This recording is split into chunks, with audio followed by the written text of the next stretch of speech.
बिस्मिल्लाहिर्रहमानिर्रहीम। अस्सलाम वालेकुम। मेरा नाम सबीन शहबाज़ और आप मेरा यूट्यूब चैनल देखते हैं। मेरे साथ आज दो सुप्रीम कोर्ट के सीनियर सहाफ़ी मौजूद हैं। मेरे राइट साइड पर है इमानत गशकोरी और लेफ़्ट साइड पर है इब्रार रस्तूरी। आज सुप्रीम कोर्ट ऑफ पाकिस्तान से भी एक अहम केस की समाअत है, उसके हवाले भी आपके सामने रखेंगे। साथ ही साथ आज इस्लामाबाद हाई कोर्ट में भी एक अहम केस था जिसकी समाअत हुई और जो वफाकी हुकूमत है उसने अपनी रवायत को बरकरार रखा और एक दफ़ा फिर 190 मिलियन पाउंड से वफाकी हुकूमत ने राह फ़रार इख्तियार की है।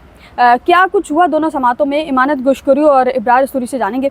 इमानत भाई, बहुत शुक्रिया आपके वक्त का। मुझे ये बताइए कि 190 मिलियन पाउंड केस में वफाकी हुकूमत ने आज एक दफ़ा फिर राह फ़रार इख्तियार की है, क्यों भागी और क्या वजह बनी? जी शुक्रिया सबीन। 190 मिलियन पाउंड वो वाहिद केस है जिसमें इमरान खान इस वक्त अटियाला जेल में मौजूद हैं, क्योंकि बाकी तमाम केसेस में इमरान खान की या तो ज़मानत हो चुकी है या सज़ा मुअत्तल हो चुकी है, और ये वाहिद केस है जिसको अल कादिर ट्रस्ट केस भी कहते हैं, जिसमें इमरान खान की सज़ा मनसूख नहीं हुई, मुअत्तल नहीं हुई और उनकी ज़मानत नहीं हुई, जिसकी वजह से वो 2 साल से ज़ायद अरसे से अटियाला जेल में मौजूद हैं। तो इस केस के हवाले से काफ़ी तनाज़ात रहे हैं। इस्लामाबाद हाई कोर्ट में जो PTI की क़यादत है वो हर दूसरे रोज़ इस्लामाबाद हाई कोर्ट पहुंची होती है, वहाँ पर एहतजाज चल रहा होता है, क्योंकि केस ये मुकर्रर ही नहीं किया जाता, और अगर मुकर्रर होता है तो फिर जानबूझकर ताख़ीरी हरबे इस्तेमाल किए जाते हैं। और आज भी इस्लामाबाद हाई कोर्ट में, क्योंकि ईद से पहले ये केस समाअत के लिए मुकर्रर था और ईद से 2 रोज़ कबल ये कहा गया था कि केस समाअत के लिए मुकर्रर होगा और इमरान खान ईद बाहर गुजारेंगे, लेकिन फिर उस दिन भी तारीख दे दी गई थी और नैब का ये कहना था कि उन्हें वक्त चाहिए और तैयारी नहीं की गई, हमने स्पेशल प्रोसिक्यूटर्स मुकर्रर करने हैं। और आज जब तकरीबन 1 महीना होने को है, तारीखें दी जा रही थी, तो आज केस समाअत के लिए मुकर्रर था, लेकिन आज फिर वही जवाब दिया गया है कि हमें तैयारी के लिए 4 हफ्ते चाहिए, कम अज़ कम 1 महीने का वक्त मांगा गया है। और जजेस भी माशाल्लाह डोगर साहब हैं, डोगर राज है इस्लामाबाद हाई कोर्ट के अंदर, और उनके खिलाफ केसेस भी थे सुप्रीम कोर्ट में, लेकिन उनके हक़ में फ़ैसला आ चुका है जो जजेस ट्रांसफ़र का केस था। तो अब 1 जुलाई को एक अहम जुडिशल कमीशन का इजलास भी है, जिसमें हो सकता है उनको मुस्तकिल चीफ जस्टिस भी लगा दिया जाए इस्लामाबाद हाई कोर्ट का। तो वो नैब जिस तरह बात करे वो मान लेते हैं, क्योंकि सलमान सफदर जो कि इमरान खान और बुशरा बीबी के वकील हैं, उनकी जानिब से बार बार ये इस्तदा की गई कि चलें इमरान खान के मामले पर आप डिले कर सकते हैं, लेकिन बुशरा बीबी एक ख़ातून है, ख़ातून के लिए अदालत जो है वो खसूसी रवैया रखती है, खसूसी एक रिलीफ दिया जाता है। तो कम अज़ कम उनका केस तो सुना जाए, उनकी सज़ा मुअत्तल की जाए, उनको ताकि रिहाई मुमकिन हो सके। ताहम नए प्रोसिक्यूटर्स की जानिब से एक नया आज बहाना बताया गया है और उनकी जानिब से ये कहा गया, जो स्पेशल प्रोसिक्यूटर तैनात किए गए हैं, मुकर्रर किए गए हैं, कि मुझे कल केस दिया गया है 1 दिन पहले और मैं तैयारी नहीं कर सका हूँ। मतलब 1 महीना आप क्या करते रहे, 2 हफ्ते तो इस दौरान गुजर गए जब पिछली तारीख दी गई थी, तो 2 हफ्तों में उन्हें केस की फ़ाइल नहीं मिली, उन्हें ये नहीं बताया गया कि आप प्रोसिक्यूटर्स होंगे। जब केस मुकर्रर हुआ उससे 1 दिन पहले उनको बताया गया कि आप प्रोसिक्यूटर्स होंगे और आपने जाना है, और उनकी जानिब से भी ये बहाना पेश कर दिया गया कि मुझे चूँकि मैंने तैयारी नहीं की, मुझे वक्त दिया जाए। सलमान सफदर ने हक़ाइक़ पे बात की कि किस तरह हम केस मुकर्रर करते हैं, आप कम अज़ कम इस तरह केस को मुलतवी ना करें। लेकिन फिर अदालत ने वही किया जो नैब चाहता था, जो हुकूमत चाहती थी, जो लोग चाहते हैं, उन्हीं की मर्ज़ी का फ़ैसला आया और केस मुलतवी किया गया और तारीख भी नहीं दी गई। कम अज़ कम एक तारीख दे दी जाती। अलीमा ख़ान और बाकी सारे जो PTI के रहनुमा थे, अली अमीन गंडापुर भी पहुँचे हुए थे, वज़ीर आला खैबर पख्तूनख्वा, तो वो बार बार ये इस्तदा करते रहे कि कम अज़ कम हमें तारीख तो दे दें, अगले हफ्ते लगाएंगे, कब लगाएंगे। तो डोगर साहब ने कहा है कि आपको तारीख बाद में दे दी जाएगी। उनकी जान से प्रोटेस्ट भी किया गया, लेकिन बहरहाल ये जानबूझकर एक ताख़ीरी हरबे हैं और उस पर कामयाब भी हो रही है हुकूमत। और जो लोग ये चाहते हैं कि इमरान खान अभी जेल में रहें, जब तक कोई डील नहीं होती, मुज़ाकरात नहीं होते, तब तक ये केस समाअत के लिए मुकर्रर नहीं होगा। माजी में ऐसी कोई प्रैक्टिस रही है कि एक अहम केस है, और मेरा नहीं ख्याल कि ये एक वाहिद केस है कि 190 मिलियन पाउंड अल कादिर ट्रस्ट, जो बच्चे को ये नाम याद है कि अल कादिर ट्रस्ट केस में इमरान खान अंदर है, छोटे से छोटे बच्चे से भी पूछते उसको भी पता है। तो इससे पहले माजी में कभी ये प्रैक्टिस रही है कि एक साबिक वज़ीर-ए-आज़म है, पाकिस्तान की एक बड़ी सियासी जमात है, उसका वज़ीर-ए-आज़म भी रहा है और उसका चेयरमैन भी है, तो इससे पहले कभी कुछ ऐसा हुआ है माजी में किसी प्रैक्टिस नवाज शरीफ के केस में या जरदारी के केस में, आसिफ जरदारी के केस, अहम केस की समाअत से बिल्कुल 1 दिन पहले या 24 घंटे पहले एक जो स्पेशल प्रोसिक्यूटर है उसी को तब्दील कर दिया जाए? नहीं, प्रोसिक्यूटर्स तब्दील होते रहे हैं माजी में केसेस में, लेकिन इस तरह नहीं हुआ कि एक अदालत तारीख देती है कि 2 हफ्ते का वक्त दिया जाता है कि 2 हफ्ते 3 हफ्ते में आप प्रोसिक्यूटर्स लगा दें, तो अगले दिन प्रोसिक्यूटर आके ये कहे कि मुझे तो रात को कहा गया है, मतलब कम से कम 2 हफ्ते थे आपके पास। आप जब हुकूमत, मतलब आप एक प्लान के साथ आ रहे हो ना, आप तो एक सोची समझी मनसूबाबंदी के तहत अदालत को ये बता रहे हो कि हमें रात को केस मिला है, हमने तैयारी नहीं की केस की। हालांकि केस के अंदर क्या है, आपने सिर्फ सज़ा मुअत्तली पे दलाइल देने हैं, केस में कोई फैक्ट्स आपने बताने नहीं, क्योंकि केस कोई ट्रायल नहीं चल रहा, उसके अंदर फैसला हो चुका है उनके खिलाफ। 14 साल की सज़ा हो चुकी है इमरान खान को, बुशरा बीबी को भी 7 साल की सज़ा हो चुकी है, तो सज़ाएँ हो चुकी हैं। आपने आके बताना है कि भाई जो सज़ा मुअत्तली के लिए आए हैं इमरान खान या उनके वकील, तो ये गलत दरख्वास्त है, इस तरह नहीं होता। और अदालत अपना फ़ैसला जो है वो बरकरार रखे, ट्रायल कोर्ट का फ़ैसला, तो खसूसी अदालत जो कायम की गई थी उसका फैसला वकील ने सिर्फ पॉइंट्स बताने हैं, उसके अंदर कोई इतनी बड़ी कानूनी आइनी मामलात इसके अंदर नहीं है। और फाइल जो केस की होती है वो तो 1 घंटे में इस तरह के केसेस की फ़ाइल का जायज़ा लिया जा सकता है। तो ये तारीख़ में चाहे होता भी रहा हो, इस तरह के प्रोसिक्यूटर चेंज होते रहे हों, शहबाज शरीफ साहब और दीगर नून लीग के केसेस में ये हालिया वाक़या है जिसमें FIA के जो प्रोसिक्यूटर्स होते थे वो किसी की डेथ हो गई और कोई जो है वो केस छोड़ गया, और वो क्या वजह बनी, मतलब उस हवाले से कोई बात नहीं की जाती। लेकिन बहरहाल इस केस के अंदर जानबूझ के ये किया जा रहा है कि इमरान खान को ना तो रिलीफ देना चाहते हैं और ना ही उस दिन तक जब इमरान खान इस बात पे राज़ी नहीं होते, किसी डील पे, मुज़ाकरात पे बात नहीं होती, तब तक ये सिलसिला चलता रहेगा। इब्रार, आप मुझे ये बताएं कि आप डोगर साहब की बॉडी लैंग्वेज का कैसे देखते हैं, क्योंकि आज उन्होंने शुरू में जो रिमार्क्स दिए कि इतने वकील हैं तो मैं इस केस को नहीं सुन रहा, उनकी बॉडी लैंग्वेज को आप कैसे देखते हैं? और कहीं ना कहीं उनकी बॉडी लैंग्वेज में, उनके एक्सेंट में आपको काजी फ़रीसा का एक्सेंट नज़र नहीं आया? सबीन, देखें, जब सुप्रीम कोर्ट से फ़ैसला आया जजेस केस का, और उससे कबल हम सब का ये ख्याल था कि शायद डोगर साहब को वापस भेज दिया जाएगा। और जब सुप्रीम कोर्ट से फ़ैसला आया 5 जजेस में से 3-2 की अक्सरियत से, और उसी दिन ये बात समझ आ गई थी कि डोगर साहब को जो लेकर आए हैं वो अपने तमाम मकासद भी पूरे करेंगे।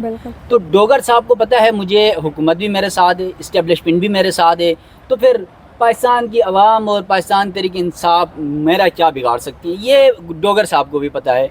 और डोगर की अदालत का जो एक टर्म यूज़ हो रही है वो इसीलिए हो रही है, लेकिन उसकी आप बॉडी लैंग्वेज छोड़ दें, वो जो फ़ैसला कर रहे हैं वो अपनी मर्ज़ी के फ़ैसले कर रहे हैं, और वो वही फ़ैसले कर रहे हैं जो इस्टेब्लिशमेंट चाहती है, जो हुकूमत चाहती है।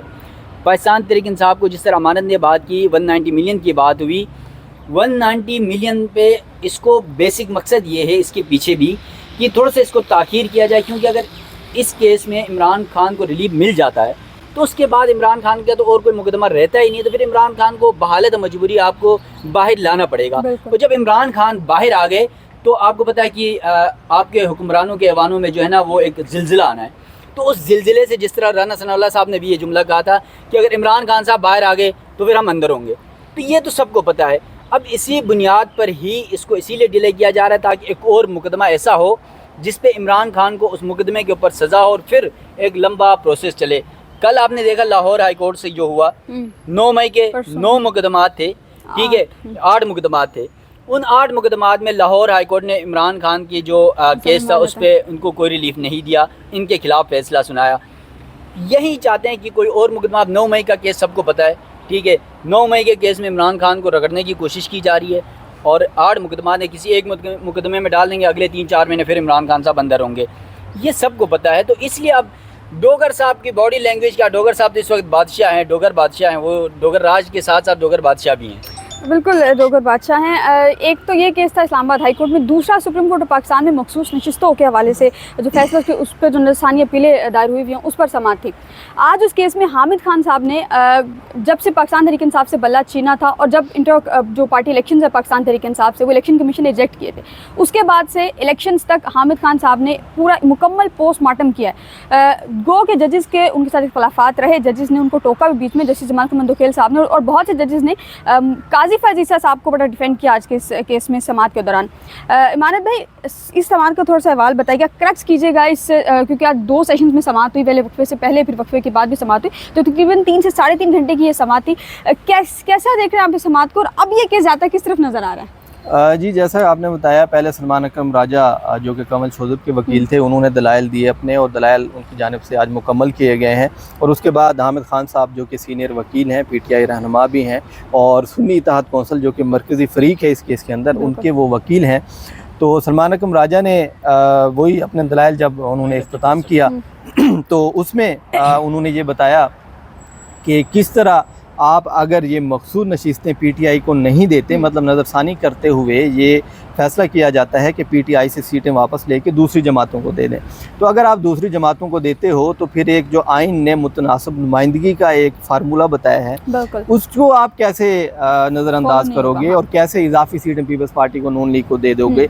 तो ये बड़ा अहम सवाल उनकी जानिब से उठाया गया। लेकिन जब हामिद खान साहब ने दलाइल का आगाज़ किया, जैसे आपने पोस्टमार्टम की बात की, तो उन्होंने जो कुछ होता रहा 13 जनवरी से पहले आखिरी हफ्ते में जो इंतखाबी निशान का केस चला पेशावर हाई कोर्ट में, जो केसेस चले इंट्रा पार्टी इलेक्शन की बुनियाद पर इंतखाबी निशान वापस लिया गया, और इंट्रा पार्टी इलेक्शन का ही केस था जिसमें इंतखाबी निशान छीन लिया गया, उन्होंने वो तमाम हक़ाइक़ बयान किए। हालांकि जजेज़ उन्हें रोकते रहे कि आप किस तरह, लेकिन उन्होंने वाज़े तौर पर वो सारी चीज़ें सामने रखी कि किस तरह PTI रहनुमाओं को हिरासा किया गया, कैसे उनको इलेक्शन ना लड़ने के लिए दबाव डाला गया।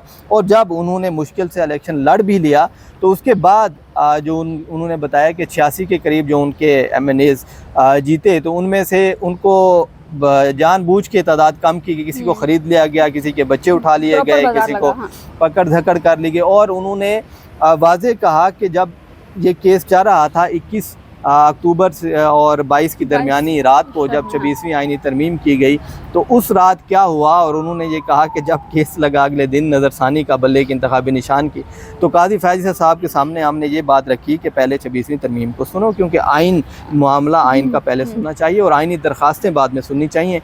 तो उन्होंने कहा नहीं, वो अभी आई है, हमें तो पता ही नहीं है उसका कि तरमीम हुई या नहीं हुई। और हामिद खान साहब ने कहा, मैंने कहा चले मैं दलाइल नहीं देता हूँ। तो उन्होंने कहा मैंने दलाइल नहीं दिए, तो फैसला ये दे दिया गया कि नज़रसानी रिजेक्ट की जाती है क्योंकि वकील दलाइल नहीं देना चाहते। और उन्होंने आरोज़ के किरदार से लेके उन्होंने रबर स्टम्प तक की बात की कि किस तरह 26वीं आईनी तरमीम पास की गई, और जो अरकान पार्लियामेंट थे जो बैठे हुए थे जिनको ज़बरदस्ती लाया गया था, और उन्होंने इस्टेब्लिशमेंट के किरदार पर बात की कि उस वक्त क्या किया गया और PTI रहनुमाओं के साथ क्या हुआ, और उसके बाद 26वीं तरमीम जब पास हुई उस वक्त क्या किया गया। चीफ इलेक्शन कमिश्नर के किरदार पर उन्होंने बात की, तो जैसे जमाल खान मंदोखेल ने कहा कि वो तो आपने खुद लगाया था।